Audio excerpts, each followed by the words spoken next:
ইসলাম প্রচারক জাকির নায়েককে আটকের জন্য ভারতের পরিকল্পনা বহুদিন আগের, কিন্তু এখন পর্যন্ত সে চেষ্টায় সফল হয়নি দেশটি। বাধ্য হয়ে এবার ওমানের কাছে জাকির নায়েককে গ্রেফতারের অনুরোধ নিয়ে হাজির হয়েছে ভারত সরকার।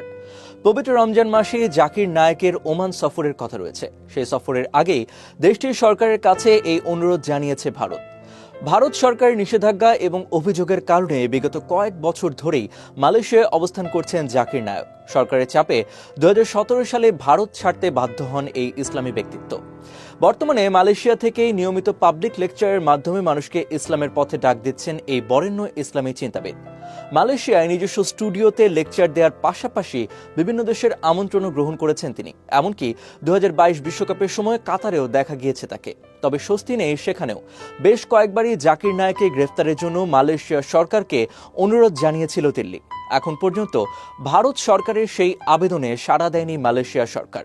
2017 সালেই দেশটি জাকির নায়েককে স্থায়ী নাগরিকত্ব প্রদান করে, যার কারণে বর্তমানে মালয়েশিয়াতে 8-10 জন সাধারণ নাগরিকের মতোই জীবন পার করছেন জাকির নায়েক।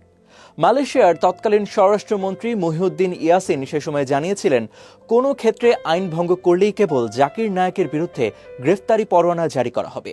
আইন ভঙ্গ করা হলে নাগরিক কিংবা অনাগরিককে ছাড় দেবে না তার রাষ্ট্র। তবে এছাড়া জাকির নায়েককে গ্রেফতার করার অন্য কোনো সুযোগ নেই। এসব পরিস্থিতির কারণে অনেকটা বাধ্য হয়ে এবার অন্যান্য দেশগুলোর সাহায্য প্রত্যাশা করছে ভারত। জাকির নায়েকের সফর অনুযায়ী বিভিন্নবার বিভিন্ন দেশের কাছে এমন সাহায্য চেয়েছে দিল্লি, যার সর্বশেষ সংযোজন ওমান। ভারতীয় গণমাধ্যম বিজনেস টুডের দেয়া তথ্য অনুযায়ী জাকির নায়েক ইস্যুতে ওমানের সরকারি কর্মকর্তাদের সঙ্গে যোগাযোগ করছে ভারতীয় কর্তৃপক্ষ। ওমানে অবস্থিত ভারতীয় দূতাবাস ডক্টর জাকির নায়েককে গ্রেফতার করতে ওমানি কর্তৃপক্ষকে অনুরোধ করেছে।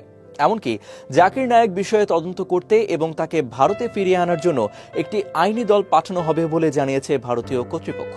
এই ইস্যুতে সম্প্রতি ভারতের পররাষ্ট্র মন্ত্রণালয় এবং ওমানের রাষ্ট্রদূতের সঙ্গে আলাপ হয়েছে বলেও দাবি করেছে ভারতীয় গণমাধ্যম। রমজান মাসকে সামনে রেখে দুটি পাবলিক লেকচারের জন্য ওমান থেকে আমন্ত্রণ পেয়েছেন ডক্টর জাকির নায়েক। তার বক্তব্যের বিষয়গুলো হচ্ছে বিশ্বব্যাপী কোরআনের প্রয়োজনীয়তা এবং মানবজাতির জন্য মহানবী হযরত মুহাম্মদ সাল্লাল্লাহু আলাইহি সাল্লাম একটি রহমত। দেশটির সুলতান কাবুস বিশ্ববিদ্যালয়ে এই বক্তব্য দেওয়ার কথা রয়েছে। এরই মাঝে তিনি ওমান পৌঁছে গেছেন। উল্লেখ্য, বর্তমান বিশ্বের জনপ্রিয় ইসলাম ধর্ম প্রচারক জাকির নায়েক ভারতের মুম্বাই থেকেই তার উত্থান। একসময় মেডিকেল কলেজ থেকে পাশ করলেও পরবর্তীতে ধর্মের পথে নিজের জীবন ব্যয় করার সিদ্ধান্ত নেন তিনি। এক পর্যায়ে শুরু করেন তার নিজস্ব টেলিভিশন চ্যানেল পিস টিভি। তবে সময়ের সাথে সাথে জাকির নায়েকের বিরুদ্ধে আসতে থাকে বিভিন্ন অভিযোগ। তার বিরুদ্ধে উগ্রপন্থাকে উস্কে দেওয়ার অভিযোগ তুলেছে ভারতের ক্ষমতাসীন দল বিজেপি। এজন্য মামলাও করা হয়েছে তার বিরুদ্ধে, কিন্তু মামলাটির তদন্ত করতে গিয়ে কোনো অভিযোগের সত্যতা পায়নি বলে জানিয়েছিল ভারতীয় গোয়েন্দা সংস্থা।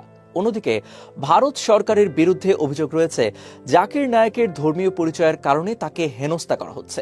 মূলত এসব টানাপোড়েনের মধ্যেই 2017 সালে ভারত ছেড়ে পুরোপুরি মালয়েশিয়াতে স্থায়ী হন এই ধর্মপ্রচারক। মালয়েশিয়ার সে সময়ের সরকার প্রধান নাজিব রাজাক তাকে দেশটির নাগরিকত্ব প্রদান করেন। এরপর থেকে সেখানেই রয়েছেন ডক্টর জাকির নায়েক। দর্শক, শেষ করছি এখানটায়। ফিরবো আবার এমন কোনো সাম্প্রতিক বিষয়ের সাথে। সে পর্যন্ত দেশ বিদেশের সংবাদ পেতে চোখ রাখুন